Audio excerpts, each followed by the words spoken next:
everyone, welcome back to my channel. Today's video is really exciting. So I have partnered up with Graphic Stock to show you guys a unique creative way to make some DIY planner accessories. This video is sponsored by Graphic Stock, but I have been playing around on their website and I just love everything.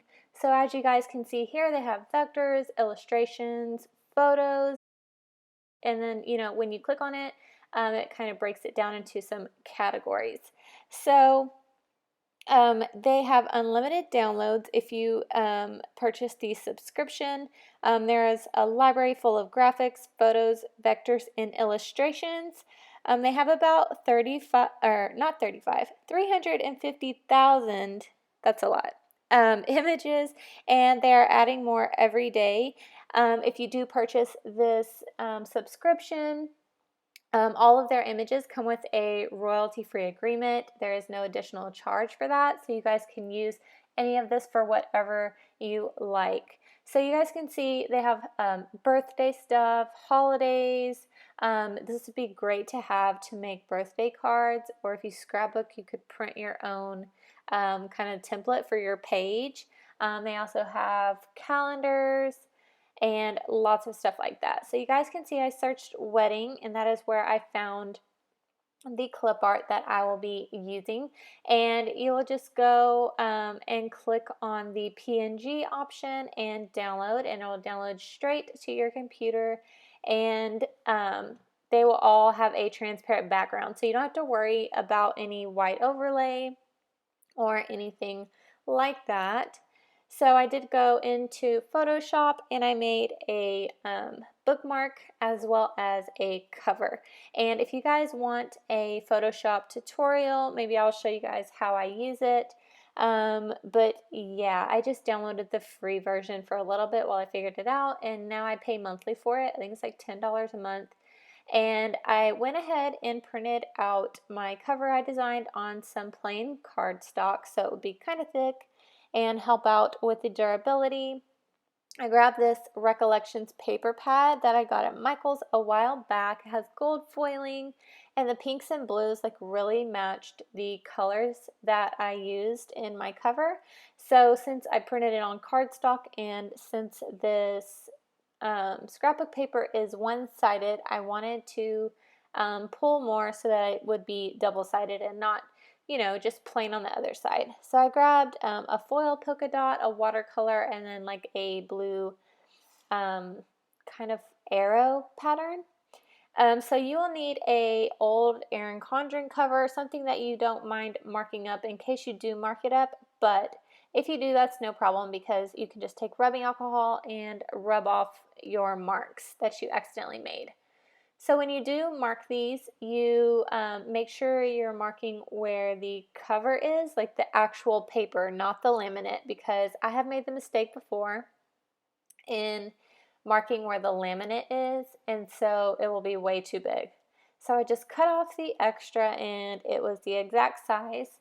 And then I took my scrapbook papers and kind of lined up my template for my cover to get them all the same size, and I just mark the top and the side. Like I mark the vertical where I need to cut vertically, and then horizontally. Just make sure you don't cut off your paper all the way, because it'll be kind of hard to see where your other line is the way you need to cut it. See, I kind of left it attached on the end so that it wouldn't be a problem. So I'm just going to do that to all of my pieces of paper. My paper cutter is from Walmart. I have had it since I started planning, and it's been through the runner. It has cut a lot of paper, and it's still very sharp. I haven't done anything, so I highly recommend that. So yeah, the laminator I am going to be using, I'm not going to show on camera just because I couldn't have it plugged in on my desk because it was making my lights flicker. So I had to plug it in somewhere different, like in a different outlet, so I couldn't show that on camera, but it is just the Scotch one from Walmart. And yeah, so I'm just putting them together to kind of see what papers I want with which ones. And I went with the turquoise arrows on the back of my front cover, and then for the back cover I did the gold foil polka dots and the watercolor. So you can also use like a tape runner. That would be probably easier, but I'm trying to use up this double-sided tape that I got, and so that is what I'm using. So you're just going to match them up so there is no overhang and they are pretty centered with each other, and just stick them down. And you're going to do the same for the back cover. So I am going to have a link down in the description bar for you guys so you can get a free 7-day trial from Graphic Stop. So make sure you check the description bar and you can try it out for free. So you'll have so many, like, unlimited downloads, and you'll have them forever. So you can cancel the subscription at any time. And yeah, but like I said, you might want to keep it because they're always adding new stuff. They have desktop calendars that you could print off and like clip on a clipboard and hang it on your wall for like a monthly view. There's so much you can do. So you guys can see I have laminated my sheets, and the lamination I used is 7 milliliter. I will leave the link down below. I did order it on Amazon and it was very fairly priced. I think it was $24 for 100 sheets. It might have been 50. I cannot remember, but the link will be down below. So you can see here I'm marking where the lamination ends and not the print, so I know where to cut it. So I'm using my paper trimmer to trim that down. Yeah, it's pretty easy. And don't worry if you have Sharpie. You do want to use Sharpie to mark the lamination. I think other pens will kind of wipe off.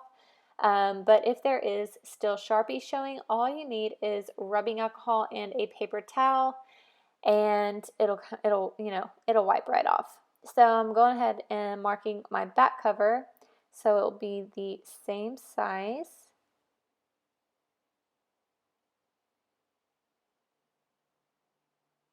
And I am just cutting that down.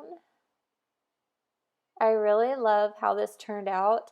And the download I got came with so many different banners. Like, it came with the cream one, which is the one I used. It also came with a pink one, and it also came with a teal one. So it's totally customizable. So right here, I'm showing you guys that I'm rubbing off, the extra Sharpie marks. You can see on that back cover on the top, there's kind of a little Sharpie line there, but you just run some rubbing alcohol over it, and it wipes right off. So this is also an awesome thing if you don't have a dry erase marker for a dry erase calendar. You can use a Sharpie and then just wipe it off with Sharpie, and you don't have to worry, about it wiping off if your kids touch it or if you touch it, or if anything like that happens, it won't come off unless you use rubbing alcohol. So yeah, also the Erin Condren dashboards, I write on those with Sharpie because you can just clean it off with rubbing alcohol, and it's awesome. So right here I have a hole punch from Walmart, and it is 1/8 of an inch hole. And when I marked my holes to punch with my Sharpie, I just lined up the Sharpie with the little slit where the cover pops in so that I know it's centered, and that worked perfect. So just punch all of your holes out. The next thing you're going to need are some scissors, because you will need to cut slits so that it will slide into your planner.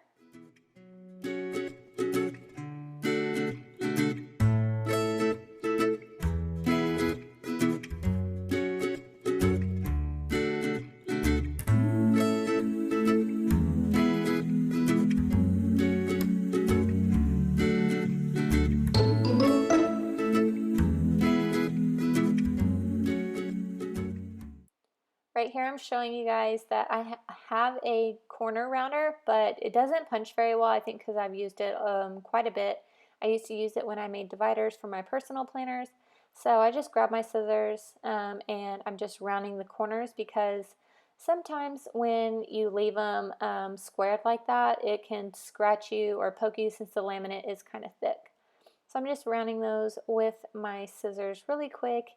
And I really suggest that Becky Higgins puncher. It's awesome. I love the shape of the round that it gives.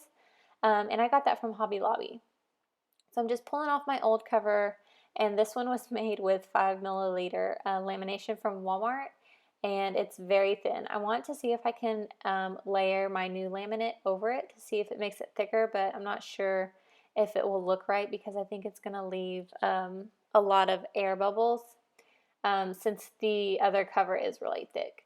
And you just grab some scissors, or you can grab like a mechanical pencil, something with a pointy tip, and just push down all of your little tabs into your coil so that your cover pops onto your coil. So next I'm going to show you guys how I made this page marker with a ribbon at the top. So I went on Photoshop like you guys seen, and I just grabbed the florals and kind of layered them and then put a background color.